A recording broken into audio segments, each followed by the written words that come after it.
My body dies, my mind continues, and I am scared of what may happen after that.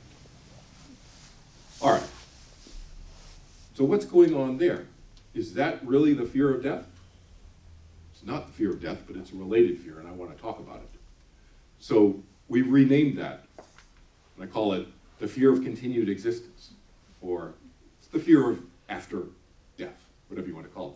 But I call it the fear of continued existence because in that case, the person's belief is their body has died, their mind is continuing. But look behind the curtain a little bit, and what are they really afraid of? Afraid of the unknown, afraid of not knowing perhaps whether they're going to have enough control over their life after their body has died.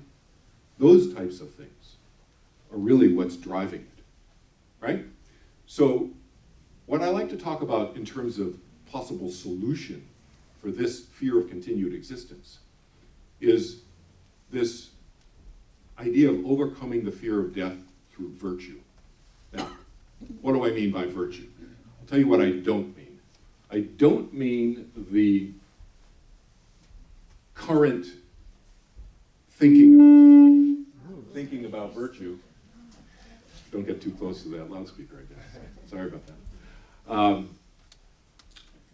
I don't mean the current thinking of virtue, which is do this, don't do that. It's a set of rules. Most people, when you think of virtue, you think, oh, I got to be like this way. I shouldn't do that.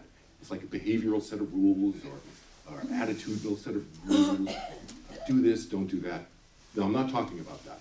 I'm talking about the ancient Greek sense of virtue. And what was the ancient Greek sense of virtue? The ancient Greek sense of virtue was turn within, go within, get to know yourself, know thyself. Ever heard of that phrase, right? We've all heard of that. Know thyself, get to know what makes you tick. What is it about your personality, for example, that makes you unique? Because we're all unique. What makes you unique from somebody else who's in the same situation, but has a totally different reaction, totally different interpretation, sees the same movie even, totally different experience? What makes your personality unique and different?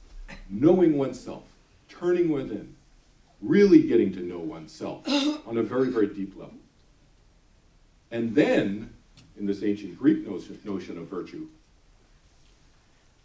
understand oneself better, therefore one's thoughts, one's actions become more effective, we're happier, more productive human beings.